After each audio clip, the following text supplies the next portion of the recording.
Boom shakalaka, today is the worst day of the year historically for Bitcoin. Why Bitcoin price may blast off faster than anyone expects. Stay tuned. What's up everyone, Randall here from Crypto Love. Today's video, the worst day historically for Bitcoin is today and why price may blast off very shortly. Before we get into it, like the video, join us on Twitter with your Crypto Love, and of course subscribe to the OG Bitcoin and Crypto YouTube channel. That's right, this one. Now today, fear and greed at 49, dead center neutral. Nobody knows whether the market's going up or down. I know, but I'm not going to share what I think with you. I'm just going to go over these charts. Now, overall market sideways today. Bitcoin 115,739, Ethereum 44.64, and XRP 297. And if we take a look at Bitcoin, sitting just above all of these moving averages, the 50-day, the 100-day, the 21 EMA, and well above the 200-day moving average. So where could things be headed? Today is September 21st. Why is this important for Bitcoin? Well, September 21st is historically the single worst day of the year for Bitcoin performance. On any given day, Bitcoin is up 53% of the time at a typical gain of 0.1%. However, September 21st is down 80% of the time for a typical loss of negative 1.98. This makes it the worst day of the year. That's right. Today is the worst day of the year for Bitcoin. It falls on Sunday this year, and it marks the date after which Bitcoin finishes a year higher 70% of the time. The median gain is over 50%. Take a look at this after September 21st for all the years that Bitcoin's been in existence. Call this Bitcoin bottom day. That's right, today is Bitcoin bottom day. Now, 2 of the 3 years that we see here were already well-established bear markets, 2018 and 2022. Conditions don't apply, so the odds are probably closer to 90% today for price going up by the end of the year. Not only does Bitcoin have a 70 to 90% chance of going higher, it has a nearly 100% chance of remaining higher 6 months later. That means March of next year remaining higher than where the price is right now, which means that there is a probability of 70% chance or better that Bitcoin will not fall below $100,000 ever again. Holy freaking cow.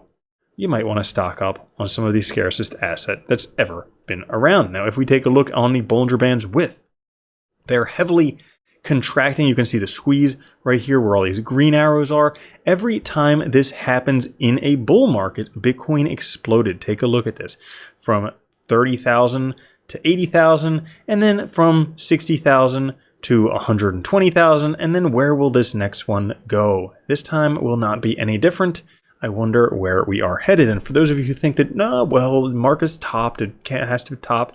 Well, what if I told you there's a single metric that blends 8 powerful indicators to identify Bitcoin tops and bottoms? Would that be worth paying attention to? Maybe. It has MVRV, it has Mayer multiple, it has reserve risk, Quell multiple, SOPR, future funding rate. Well, take a look. This predicted previous tops for Bitcoin. Right now, nothing showing. It looks like there's a lot longer to go on this market before anything even close to it resembling a top would be in. Bitcoin Cycle Top Finder also suggesting this bull run still has a lot of room left to run. Nothing signaling a top. And if we take a look, it could be your last chance to make it big. That's right. Bitcoin price may never go below $100,000 again. This could be the floor price for Bitcoin. Now, there's a possibility that we could take like a 50% price cut and maybe even more than that. Maybe down to like $60,000. I still think that's a possibility for where price could go. Definitely these tops here could be a floor for Bitcoin. Why not? Close enough to $100,000 when you're considering $1 million, $10 million, $100 million per Bitcoin. Again, scarcest asset ever.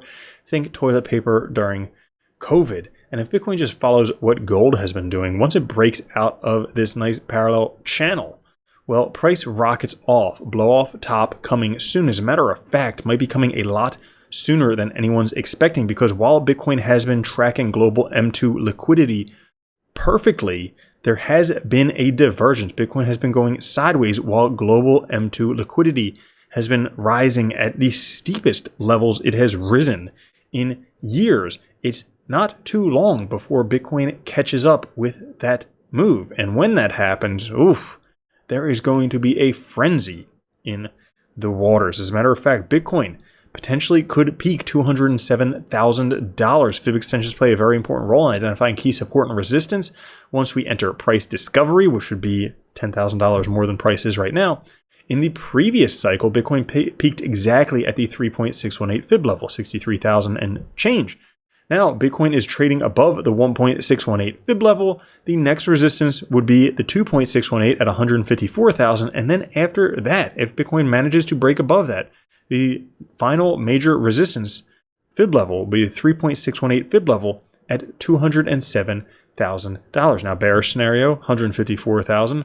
Bullish scenario could rally to 207 or even higher. We'll kind of have to see. And for those altcoin enthusiasts out there, we have a massive breakout from this descending broadening wedge that when this happened last time led to a major impulse wave 2 giant alt season. If you were around then, I'm sure some of you remember, well, we had last alt season, which was impulse wave 1. We've broken out of this descending broadening wedge, and the craziest alt season is upon us, impulse wave 2, and the majority are acting as if the bear market has already begun. 2017, once again, it's just all that much bigger. Things are probably going to get pretty crazy and frothy before the end comes. So that's all for this episode. If you did enjoy it, like the video, check out some of our shorts. I'll catch you later. Have a good one. Love you. Peace. Boom. Shakalaka. If you don't think Bitcoin's going to $1 million a coin and then $10 million a coin, you're already a loser. From now on, if you don't own Bitcoin, you're a moron.